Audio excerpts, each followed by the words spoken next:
we get to have the joy of Mickie and her friends. And the truth is, I don't know anything about these people. And so I don't really have much bio. And so I'm sorry, but rather than stand there and apologize, what I'm going to do is give Mickie the floor and let her do what she intends to do. So here you go.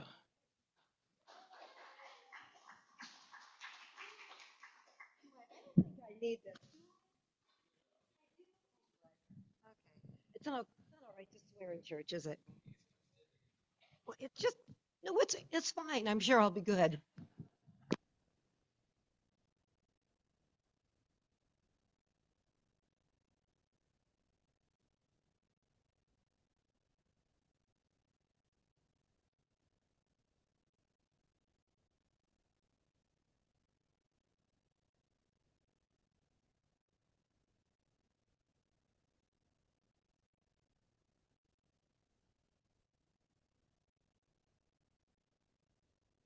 And Cody with me.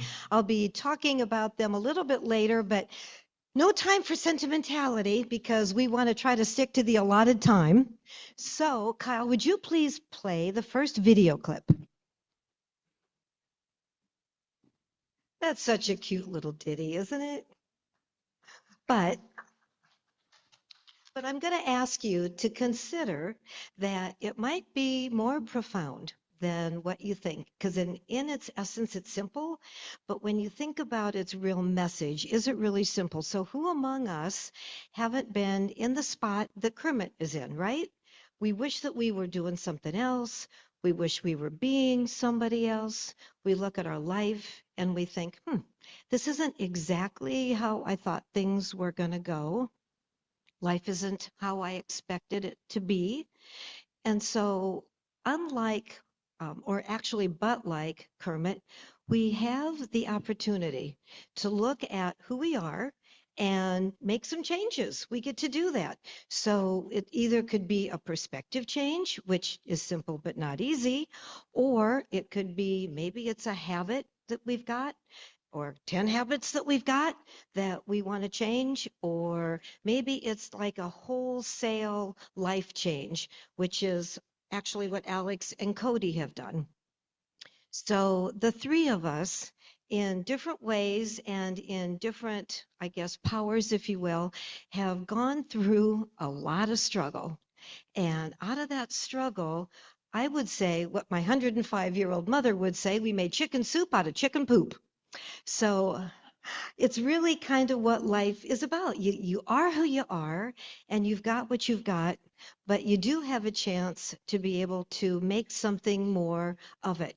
And so the three of us today are going to talk about how we have done our level best to change our lives to a degree that we are feeling like we're better people, and we think that we're serving others in the best way that we know how. Guys, would you agree? Okay, so Alex, I met, gosh, quite a while ago, and I'll tell that story later. It was the best cougar moment ever. And Cody, I accosted in the Church of the Lobby because I had heard about him. So there's a theme here. But I'll just start, and then I'm going to let the guys tell their story. So, we've all known each other, what, 15 or more years now, I guess, a long time. And what some of you may or may not have known is that during that entire time, I will probably cry, by the way, but that's all right because I'm good. During that entire time, Jeff and I were having a lot of chaos and a lot of turmoil in our home because our son was on an addiction journey from age 12 or 13 up through right at age 30. And so when you think about what life is like in a household where there is somebody drinking and using drugs and trying to live life at the same time, it's really not a pretty sight. So, he was one of those kids that always was kind of malcontent in his own skin. And you could call it bad behavior, but it really got a lot more than that. So as he grew older, we did what we thought every parent should do. We invested money, we invested time, we invested love, and we did everything that parents of non addict children would have told us to do: feed them more money and support them more and do one more thing, and it's all going to be fine. Well, it wasn't fine. So, at a very young age, we sent him to a military academy, which, looking back, was not the best decision. So, we got to feel guilty about that. And then he went from one high school to another and was always in some kind of trouble. Finally, he graduated. Actually, I was in high school more than he was. I was always begging the principals and the police, please don't expel him, please don't arrest him. But he graduated with an amazingly high GPA. How do you do that when you're out in the parking lot smoking weed the whole time? But he did. He went on to college. He drank himself and whatever else to himself out of college, I think 3 times, I don't know. So he finally gave up that gig, and he took very high risk, like construction jobs, high all the time, up on 120 feet high metal roofs on the ice, stoned. God knows how he ever lived. But that's the point. God did know. God always, always had his back. And we didn't trust it. So throughout this whole journey, my girlfriend kept saying to me, Mickie, just keep praying because God works all things for good. And I'm thinking, well, he better damn well start because I'm really losing my grip here. So fast forward, another God job, a friend of mine who is now an addiction therapist said to me, Mickie, you know, of course, that he's an addict and you are smack dab in the middle of PTSD. And I went, yeah, it's just bad behavior. We're going to just keep nurturing and working with him and he'll be fine. She's like, no, he needs help. And by the way, you need a lot of help also. So, another God job, I found an organization called PAL, Parents of Addicted Loved Ones, and it was during Zoom. So I went to meeting after meeting and I learned about addiction and I learned about healthy versus not healthy supporting habits. And I learned with people who are from all over the country and all over the world that I wasn't alone and that everybody was struggling. And you know what? There was hope. There was a lot of hope because we needed to change what we were doing. So it was so fantastic. They gave me so much inspiration and so much great information. And so I did that for a good long while. And then Jeff and I found our courage and we asked Chris, we didn't actually ask, we told, he was living with us this whole time. So you can imagine the joy of that, spending thousands upon thousands of dollars in legal fees and bailing him out and whatever. So finally, he was like 29 years old, I think. And we said, we will pay your deposit and we will pay your first month's rent and you will leave. And you will leave like probably 2 weeks later and you won't come back until you're well, or don't come back for money. We're tapped out. We're done. So he left. And shortly after that, another God job, somebody came to me and said, would you be willing to facilitate PAL meetings? And I said, not only no, but hell no. And a week later, I was in certification training. So since then, I have been every week for pushing 3 years now, leading groups for parents who have addicted sons and daughters. And this is where I cry because it is the biggest gift that I have ever been given. I have loved my work. I'm one of those lucky people that have always loved my profession. I've just loved it. I was a coach and all kind of things, and I loved it. But nothing, absolutely nothing compares to being able to watch people go from practically insane like I was to sane and getting their life back. So people who are now creating healthy relationships and people who are now taking vacations where they're not afraid to leave town because their sons or daughters might wreak havoc and burn the house down. You know, we're all creating this community of love and hope. And so, what I know from all of that is that it ain't easy being green because you have to embrace who you are and what you've got and then make choices about that. So, do I make a wholesale change in my life or do I change a habit or two? Or what is it that is going to work for me in my life? But we get to pick. We really do get to pick. So, to go from massive struggle to feeling free at the end of it is an unbelievable gift that those of us in my meetings give ourselves. And Alex and Cody have been incredible support. That's how I met them. So, funny story with Alex. We were at a convention, and do you ever meet somebody where you just feel drawn to them? It's like your spirits have known each other forever. And Alex and I smiled at each other, and we just kept walking across the room together. And pretty soon we were giving each other a hug, and I'm like, this is creepy, but it's really fun because he's really cute. And then we met up about a year later, and we have been really very tightly connected since. So I'll let him tell you what he's up to. And Cody, I had heard so much about because he gave an incredibly powerful talk at our church, the church I now go to, because I needed a ministerial staff at the time, or else I would have stayed. But I was three-fourths crazy at the time.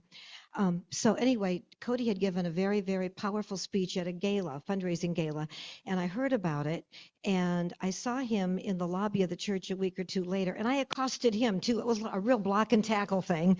He was talking, and I didn't care. I just like, bam, we're going to meet each other. So these two guys have been incredible support to me and to my parents. They go to the hospital when one of my parents' sons is on Christmas Eve in detox and in emergency. Alex has been there every step of the way. So what I know is that God truly does work all things for good, and that there is hope, and it can be easy being green. So I think, Alex, you're going to talk next, right? Okay, and he will tell his story. So all three of us have very powerful but very different stories, and I really want you to hear what they have been up to, because it's incredible. These men are incredible. So Alex Ahlschlager.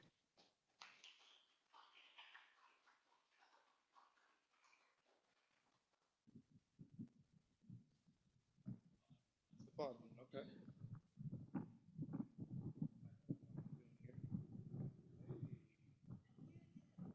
Can you hear me? Awesome. I'm Alexander, and I am a person in long-term recovery. And what that means to me is I haven't found a need to drink or drugs since December 16, 2021. And that's all because of my higher power, God, the divine spirit. Um, my story goes back to kind of my family. I was around drugs and alcohol, and that was kind of like the normal thing growing up, is to find pain relief in alcohol. And so seeing my mom go through those struggles, to me that was just normal. The chaos, I was just familiar with it until I got into like middle school, and I started spending the night with other kids and seeing their parents had more of a together life. So my mom definitely showed me what not to do, but I always wanted that relationship with my mom. So I ended up kind of being just like my mom was. So high school, I think a lot of it was the lack of connection. We talked about connection and community, and I was adopted 2 days old, and some I don't look like my parents. And I had all these questions of like, why do I look brown and why are you guys white? And people like, are you adopted? And I didn't have the answers. So I always had this kind of identity issue. And who am I? And I found identity in smoking marijuana with people in school, kind of like Mickey's story. It wasn't drinking first, it was just smoking weed, and I felt these connections. Um, Transitioned into college, which I barely got in. Thank God for my dad, and he filled out the college applications. But I found connection early on in the bad things, the wrong things. And with the lack of identity, I was finding it in being in a fraternity, or being this guy on campus that had the alcohol and the women. Um, And then I just found that if I continue to put drugs and alcohol in my body, the shame piles up. The shame just piles up. And God loved on me early on. I always had this, like, I guess that the light. Thank you, Lord, for the light. This light in me that people were drawn to me, but like I wasn't giving them the authentic Alexander. Um, and through enough pain, college, I dropped out because I couldn't just be drinking all day. I ended up, my mom got sober. So seeing my mom get sober, I'm like, wow, this is possible. And then I would go to meetings and see people that are like happy and smiling while I'm still drinking. And I'm like, I'll never get there. But if it wasn't for the divine and God like waking me up, I wouldn't have found communities like Oxford House. An Oxford House is a recovery house where people like myself that just destroy their life and have nowhere to go, and they open their doors and say, hey, we were like you, and you deserve a chance. Come on, live here, and we'll kind of rebuild things. I needed treatment as well, so it wasn't just Oxford House. I checked myself into a 30-day treatment.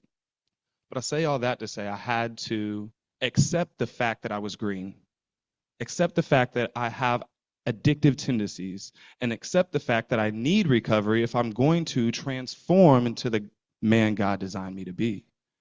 And that was my saving grace, accepting I was green. I was like colorblind or something, and people were like, nah, dude, you're green. No, I'm blue. No, it was like that. But finding that acceptance, it then became the stepping stone. I want to read this quote. Speaking of stepping stone, the quote goes like this. A rough and unshaped log has no idea that it can be made into a piece of art that will be considered a masterpiece, but the carver sees what can be done with it. I was definitely that unshaped log. I was like the unshaped log that people wipe their mud on before they go into the house. And I'm like, I'm not a log, I'm a tree. I wanted to be that tree. I wanted to have this, provide shade and have the fruit. But when I accepted I was a log, no, that sounds silly, accepted I was green, I realized that I can be that stepping stone for somebody else, that stepping log, not to get wiped on, but to help. And in Oxford, I met a man named Jordan. He was a good buddy of mine. He was like me, broken, but came and decided he's not going to be that old person anymore. And he was also not like me because he was very quiet and to himself. But Jordan lost his life due to a fatal fentanyl overdose. And he was the type of man that wouldn't have to talk to you to see the needs that you have. And he'd meet those needs and say, hey, I heard you needed a ride to work. I got you. Not in front of everybody, but just because that's the next right thing to do. When he lost his life and I went to his funeral, he was an only child, and his mom said, it was fun being a mom. And man, that crushed my heart because my mom, I just felt like, how do I deserve to be here? And Jordan's life is gone. Got coffee with his mom the next morning, and I said I was going to keep Jordan's name alive. And that turned into Jordan's Jumpstart to Recovery. Little old Alexander, it felt just like a stepping log. God gave me a vision to help others. I didn't even know what that meant, but it turned into helping people that can't afford to get into Oxford. We pay for their deposit in first week's rent. So it gives them an opportunity to transform, as I call it. Not just change, but transform into the person that God intended you to be. That was 2 years ago, and we've helped 215 people so far find their place into Oxford House. And that's just the people we help get in. That's not the parents that get their kids back. That's not the kids that get their mamas back. And I realize if I can accept that I've been put here to help others, and I also still need help myself, it really just encourages this community, this common unity. The commonality is, hey, we're put here to do something, not just sit around, but I'm called to do something, and called to do something good and better. And that's what I lean on. Things might not get comfortable being green or being a log, unshaped, or even being in recovery. But to me, it's not about finding comfort. It's finding impact and how I can be impactful and also how I still need help myself. I've leaned on Cody plenty of times. I've leaned on Mickie. And what I've seen now is God showing me that I don't have to use drugs and alcohol to relieve my pain. I can be somebody that can say, no, I'm not going to be this person, but I am determined to go this way. And if I ever fall short, my buddies are there saying, hey, you all right? And I'll leave you with this. I'm very grateful that I can come into different spaces around Kansas City, look at people I don't know, but know that, hey, there's something there, that connection, that divine connection. And I know if we can just do that one small act of kindness, it can change the world. And we're all recovering from something. It might not be alcohol, methamphetamines, fentanyl, but my grandma's recovering from her knee surgery. And sometimes she gets a little hopeless. And I get to remind her, Grandma, you are strong and capable in that knee. If it's not working now, let's pray. Let's stay optimistic. But we're all recovering from something. So I try to remember that when I'm engaging with people, not look at the differences, but the similarities. So I really thank you guys for just welcoming me here, hearing a little bit about my story. And if you want to hear more about like Jordan's Jumpstart and what we're doing in the community, I do have some papers to pass out, but I just wanted to let y'all know I love you guys and be the light.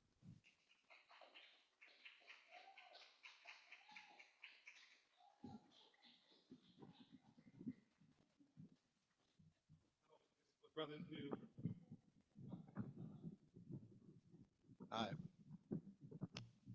All right, I'm Cody. Let me start off by saying I've had some troubles with my teeth, so if you can't understand me, please bear with me. I had to send them back in to get fixed.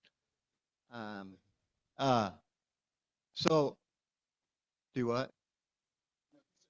Oh. All right, as I said, I'm Cody. I'm from a small town called Harrisonville, Missouri, just, I don't know, probably 40 some odd miles south of here. And born and raised on a 1,000-acre farm. And at the age of 11, I started using drugs. So what you might not be able to tell is I'm getting ready to turn 43 the same month you guys turn 10. So that's 30 years of my life I've been doing drugs. And by the time I was 18, I was in prison. So I left school to go to college, and I got accepted to college called the Missouri Department of Corrections. And I ended up doing about 13 and a half years in the Missouri Department of Corrections, and the rest of since 2001 on probation or parole or on the run. And I don't want to go into a lot of what I was or what I did. Just know I didn't do anything good because they don't accept you in that college for good things.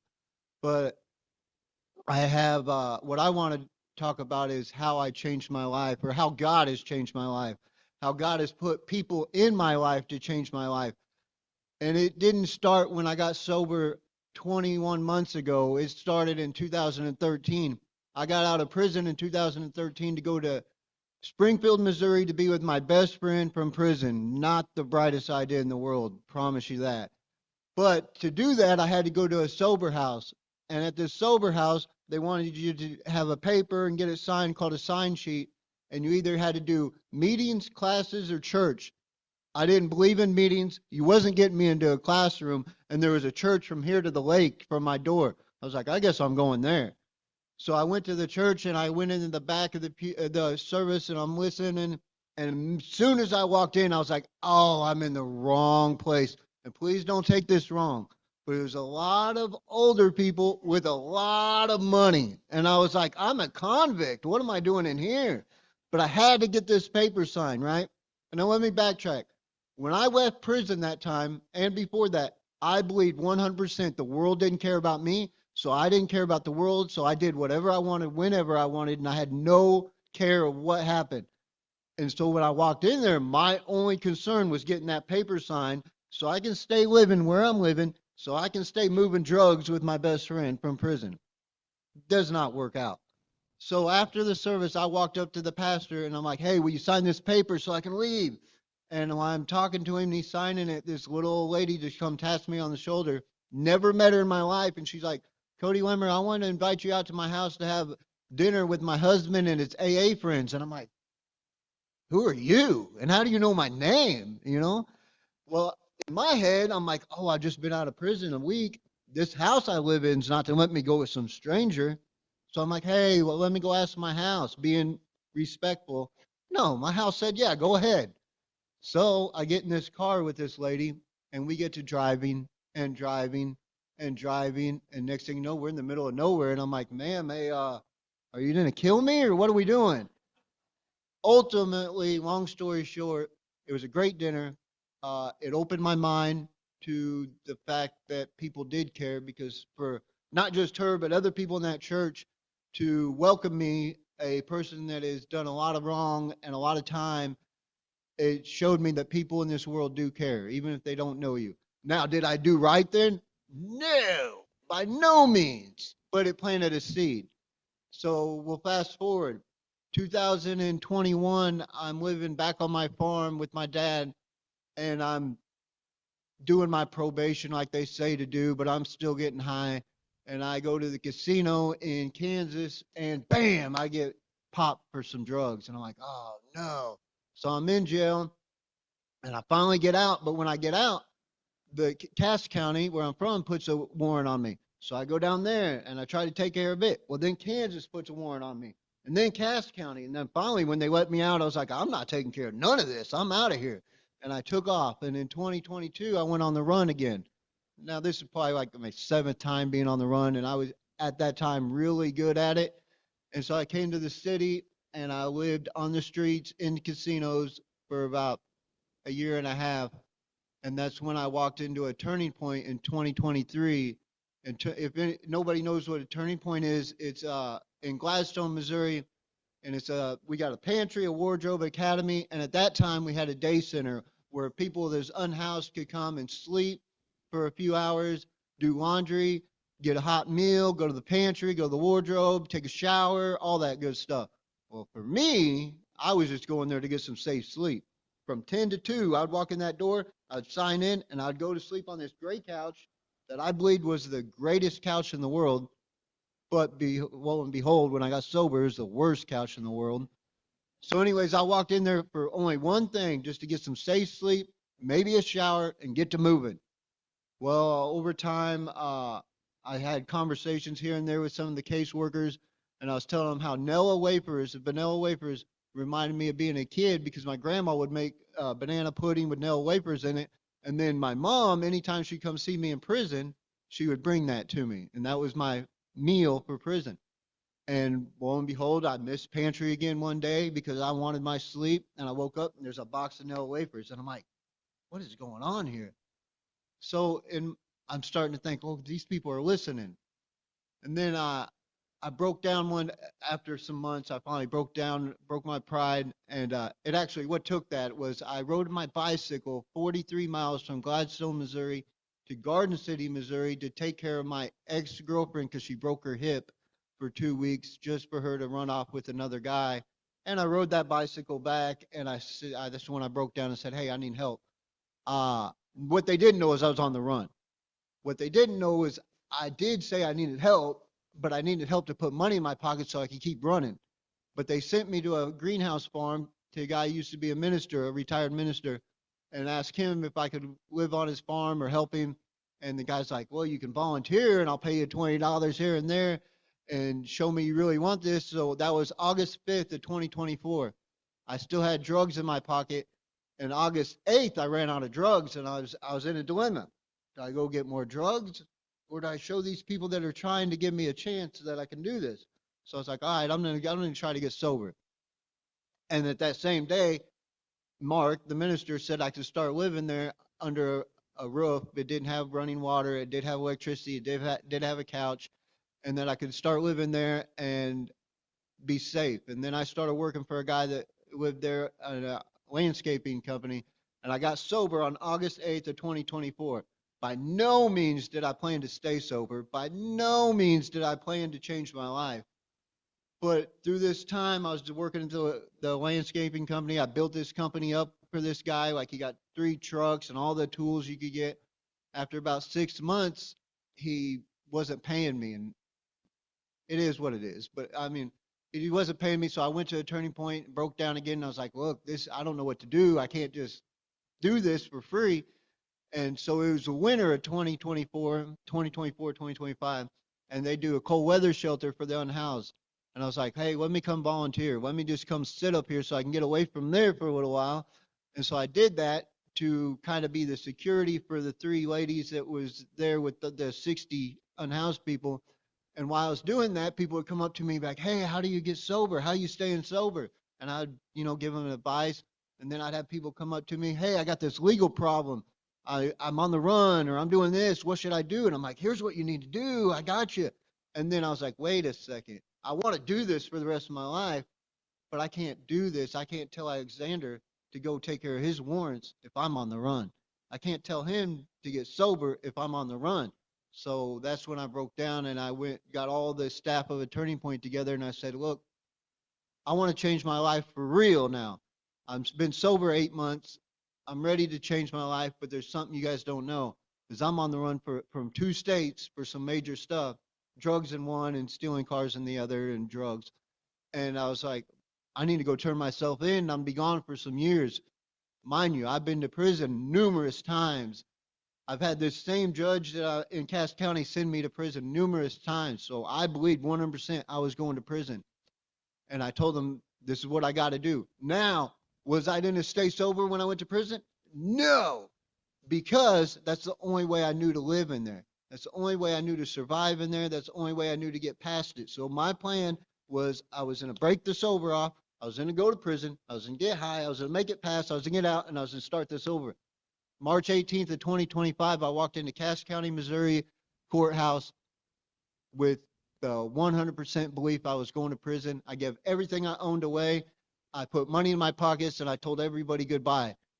And I walked in there to Judge Lett's courtroom, and lo and behold, that lovely judge, who I would have never said this before, let me walk out of there as a not as a free man. I still had to go through court, but that was the day when I walked out of that courtroom. I turned around, and Turning Point was with me. They was there beside me the whole time, and I turned to him and I said, I'll never touch a drug again. Because for the one person who knew every single bad thing I've ever did to let me walk out of the courtroom, that was God. So we're going to fast forward. In June of that year, that same judge made me a free man in Missouri. So for the first time since 2001, I'm a free man in Missouri. I did go turn myself in Kansas. I spent 3.5 weeks. Come June, I become a free man in Kansas, and that'll be the first time in 25 years that I don't have anything over my head. So I say all this because I am a peer support specialist. I'm an outreach worker. I'm a property manager of a Turning Point. I work full time for a Turning Point. Never in my life would I have believed that. But what has really changed my life is the legal system. To this day, I work in the legal system with individuals like me or who was like me, and I help guide them through the legal system in the most feasible, less stress, and not high anxiety as possible. Am I a lawyer? No, but I can help them through it. If they want to put in the work, I will double that work and we will get this taken care of. I go to federal court, I go to state court, I go to municipal court, whatever it is. And that's my passion. That's my goal.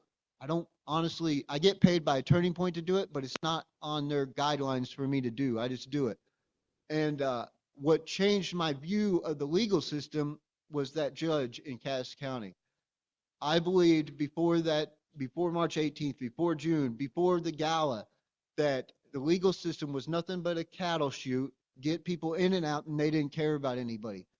But through the process of my stuff in Cass County and even Kansas, I have come to believe that the legal system does want to see people succeed as long as they want to succeed. And if we can prove it, then they will do it. And that's my story.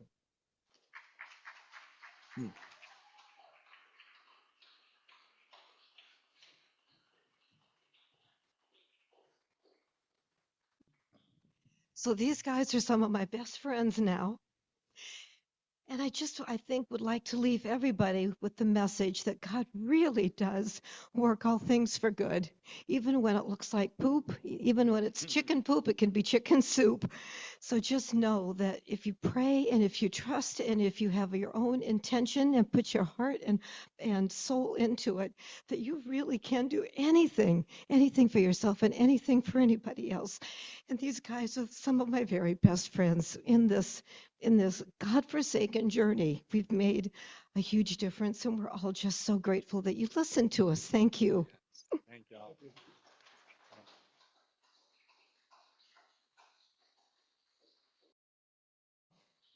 That's it. Thank you very much, everybody. We love you.